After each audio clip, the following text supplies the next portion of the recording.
जिस प्रकार की घटना हुई है ये बहुत ही पीड़ादायी घटना है। मित्रों, मैं तो आपसे ये पूछना चाहता हूँ इस वक्त से, इस दुख की घड़ी में, कि क्या आपको कोई ये कह दे कि तुझे फांसी खानी है, तो क्या आप में से कोई ऐसा है जो फांसी खाने के लिए मेरे कहने पर तैयार हो जाएगा कि तुझे फांसी खानी है? तो खा जाएगा? कोई भी खा लेगा फांसी? या कोई मन में जिसकी वैसे फांसी खा लेगा? कोई भी खा लेगा? ये ऐसे खिला रहा है एक सैनिक। आपने कभी देखा होगा लोहे की मोटी छड़ को जब बहुत भयंकर भट्ठे में डाल देते हैं, उसके बाद उसका रंग लाल हो जाता है, उसके बाद उसका आकार बदला जाता है। जैसे कोई भी लोहे का हथियार बनाना है तो लोहे को पहले बहुत तपाया जाता है। तो सैनिक बनाने के लिए बहुत भयंकर तपस्या करनी पड़ती है, उसके बाद में सैनिक बनता है। जो व्यक्ति एक बार के लिए तो सामने पता लग जाए कि सामने गोली चल रही है तो फौजी पीछे नहीं हट सकता। फौजी इतना मजबूत होता है, उसको इतना भयंकर तपाकर तैयार किया जाता है कि वो गोलियों के सामने मुकाबला करने के लिए सामने छाती कर देता है, पीछे नहीं हटता वो। ये बात मेरे समझ से बहुत परे है कि नीमका थाना के खादरा गांव का संदीप सैनी फांसी खाया है, ये मेरे समझ में नहीं आता। ऐसा नहीं हो सकता कि एक फौजी फांसी खा जाए, असंभव। आपको किसी को लगता है कि फौजी फांसी खा जाए? लगता है किसी को? जिसके घर वालों से मैंने बात की कि कहीं आप लोग तो उसके जिम्मेदार नहीं हो, कहीं आप लोगों ने तो उसको प्रताड़ित नहीं किया है, तो घर वाले बोलते हैं भाई बाहर रहता है, वो अपने कमाता खाता है, दूसरा छोटा सा है वो पढ़ता है, बूढ़े माँ बाप है। मुझे तो लगता नहीं कि बूढ़े माँ बाप कहीं परेशान कर देंगे, और मुझे नहीं लगता कोई दूर बैठ के कोई पूरे परिवार सहित रह के खाना पीना नौकरी कर रहा है वो कहीं परेशान करने आएगा। और मुझे नहीं लगता कि पढ़ने वाला छोरा अपने से बड़े को, और वो भी फौजी को कुछ कहते। इतनी तो मजाल हर किसी की नहीं होती फौजी को कुछ बोलते।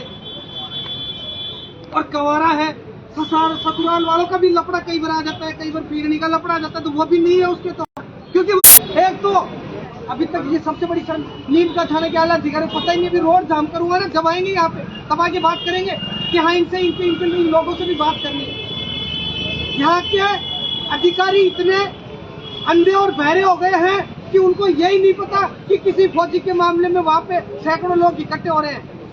अधिकारियों को सूच लेनी चाहिए, यहाँ पे आकर के अधिकारियों को, सेना के अधिकारियों तक सूचना पहुँचानी चाहिए कि इस प्रकार का प्रकरण हो गया, आप शीघ्र पहुँचो, आगे की प्रक्रिया बिठाओ, बातचीत करो। 2 दिन से सेना के अधिकारी फोन कर रहे थे कि तुम्हारा सैनिक फरार हो गया। मैं यहाँ भी एक सवाल पूछना चाहता हूँ सेना के अधिकारियों से, अरे कोई आदमी भागेगा तो वो फोन कैसे छोड़ के जाएगा? आजकल के लोग तो बाथरूम में भी फोन लेके बैठे रहते हैं, आप नहीं जानते क्या? फोन वगैरह तो चलते ही नहीं है। कोई घर के बाहर चला जाएगा, जयपुर जाना है किसी को, और वो चला गया चला, उसको पता लगा मेरा फोन रह गया, वो चला चाहिए वहां पे कोई परिस्थिति वापस घर पर आके आएगा, फोन भूल गया यार। फोन को छोड़ सकता है क्या कोई इस जमाने में? मुझे तो नहीं लगता। छोटे छोटे बच्चे फोन के पीछे पड़े रहते हैं, और सेना के अधिकारी करें कि वो भाग गया, वो भगोड़ा। अरे कैसे हो सकता है? वो फोन कैसे छोड़ के आया? वही भागता तो फोन भी लेके आता। उसको ये कहीं ना कहीं डर था कि मैं फोन लेके जाऊंगा तो ये लोग मुझे ट्रेस करके फिर से पकड़ लाएंगे। अरे इसका मतलब तो ये है कि कहीं ना कहीं ज्यादती हो रही है उसके साथ, मुझे ये लग रहा है। कहीं ना कहीं उस जवान के साथ कोई ना कोई ज्यादती हो रही है। मेरे को पूरा संदेह है कि उनके अधिकारियों के निश्चित रूप से कोई ना कोई षड्यंत्र है, और उसके माध्यम से उस जवान को परेशान किया गया है। और परेशान भी इस लेवल पे किया गया है कि वो व्यक्ति, सोचो आप सोचो कि कोई भी व्यक्ति किसी के कहने पे फांसी नहीं लगा सकता। अरे आप मुझे कह दो, डॉक्टर कहता है कि सुई लगाऊंगा तो भी पूरा कल्डा हो जाएंगे, लेकिन मजबूरी है भाई, बुखार मिटाने के लिए सुई तो लगवानी पड़ेगी, पूरे कल्डे हो जाते हैं, पूरे कल्डे हो जाते हैं। फांसी कैसे खा सकते हैं? ये संभव है क्या? संभव है? कैसे खिला रहे कुछ? इसका मतलब कोई आदमी ऐसा कदम उठाता है तो उसका निश्चित रूप से मुझे यह लगता है कि कोई ना कोई इतना बड़ा प्रेशर है जो उसकी दुख दर्द पीड़ाओं को सबसे ऊपर है। बहुत गहरी प्रॉब्लम हो सकती है, और ऐसी प्रॉब्लम निश्चित रूप से सेना के द्वारा की गई है। मैं ये नहीं कहता कि सेना पूरी खराब है, सेना बहुत अच्छी है, देश की सेवा करी है, लेकिन सेना के अंदर हो सकता है कुछ लोग खराब हो, और उनकी वजह से आज संदीप सैनी हमारे बीच में नहीं है। उसकी माँ ने और उसके बाप ने तो उसको तैयार करके पैदा करके उसको दूध दाद पिला करके दौड़ करवा के उसको देश की सेवा करने के लिए भेजा। हर किसी का ख्याल रहा कि अपने बेटे को फौज में भर्ती करवा दे, जिला बेटे से फौज में लगा। उनको जबकि पता है कि गोली लग सकती है, इसको सेना में जाएगा, इसको लड़ना पड़ेगा, पाकिस्तान जैसे बदमाश देशों से लड़ना पड़ेगा। फिर भी उसके माँ बाप ने अपने बच्चे को सेना में भेजा और आज उसके माँ बाप के सामने उसकी पार्थिव देह है और वो भी मरे हुए शरीर की है। मैं साफ साफ शब्दों से सेना के अधिकारियों से मीडिया के माध्यम से संदेश पहुंचाना चाहता हूं कि अतिशीघ्र आपके सक्षम अधिकारियों को यहाँ पे भेज के ये हमें संतुष्ट करो कि यह घटना क्यों घटी। ये फौजी पूरी मेहनत, पूरा त्याग और समर्पण, ईमानदारी और पूरी कर्तव्य निष्ठता के साथ देश की सेवा करने के लिए नीमका थाना की धरती से आपकी सेना में गया। हमने आपको बिल्कुल सादा सिंपल शरीर, पूरा मेडिकल फिट, पूरी 6 फीट की हाइट, एकदम शरीर सोनिक और वो दौड़ जैसे कोई एरोप्लेन उड़ रही हो, इस तरीके की दौड़ हमने तैयार करके एक जवान को आपकी सेवा आपके पास भेजा और आपने हमारे को क्या दिया, उस मर्द शरीर को हमारे सामने भेज दिया। ये बड़े दुख की बात है। आप कहते हो भगोड़ा है, अरे हमने तो आपके लिए भेजा था। आपने निश्चित रूप से कोई ना कोई बुरा बर्ताव उसके साथ किया है, कोई ना कोई जान माल को पहुंचाने वाला नुकसान आपने उसके साथ करने की कोई ना कोई साजिश रखी है, इसलिए जो फौजी था उसको यह कदम उठाना पड़ा। और आज उस संघर्ष को गति देने के लिए और उनके परिवार की इस दुख की घड़ी में मदद करने के लिए अब सारे लोग यहाँ पहुंचे हैं। मैं आप सभी से भी कहना चाहता हूँ कि जब तक इस लड़ाई में, जब तक इस परिवार को न्याय नहीं मिले, अपन को यहाँ से हिलना नहीं है किसी भी हालत में। मैं आपको बता देना चाहता हूँ, ये मेरा आपसे हाथ जोड़ कर है,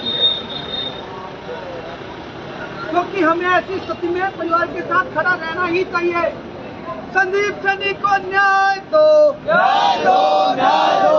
अरे शासन प्रशासन होश में आओ, होश में आओ, होश में आओ। बताओ प्रशासन के लोग अभी तक भी यहाँ नहीं पहुँचे, जबकि एक सैनिक का काम है। बताओ इसमें नहीं पहुँचे, कितने लापरवाह हो गए। बताओ अपने कितने लापरवाह। वो देखेंगे रोड हम करेंगे तब चलेंगे वहाँ। ऐसे थोड़े दिन पहले वो आगरे से फौजी शहीद हो गया था, बलवीर सिंह। जब वहाँ पे रोड को 2 बार जाम करना पड़ा, फिर हाथ जोड़ते हैं कि रोड को कैसे भी खाली कर दो। अरे आप समय पे आके बात ही नहीं करते हो, आप यहाँ की बात आगे पहुँचाते ही नहीं हो, यही कर सकते हो। क्या करे बताओ, मजबूर आदमी क्या करेगा। हम लोग कर भी क्या सकते हैं।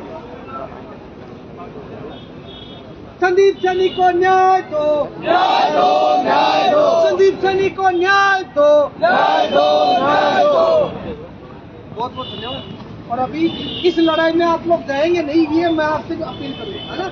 एक परिवार की मदद करने के लिए हम सबको खड़ा रहना है। ऐसी परिस्थिति में अपन किसी परिवार की मदद नहीं करें तो फिर हमारा जीना ही बेकार है। हमारा जीना ही बेकार है, हमें जीना ही नहीं चाहिए।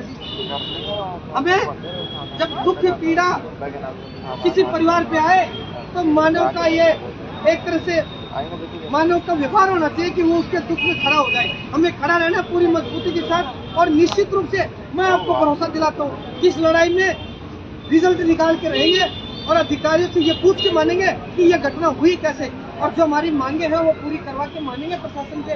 राज्य माने तो राज्य नहीं, बेराजी भी अपन मनवा लेंगे। ये मैं आपको भरोसा दिलाता हूँ। आप भरोसा रखो और इस लड़ाई में मजबूती से खड़े रहो। बाकी आप कोई संदेह नहीं पाले किसी प्रकार।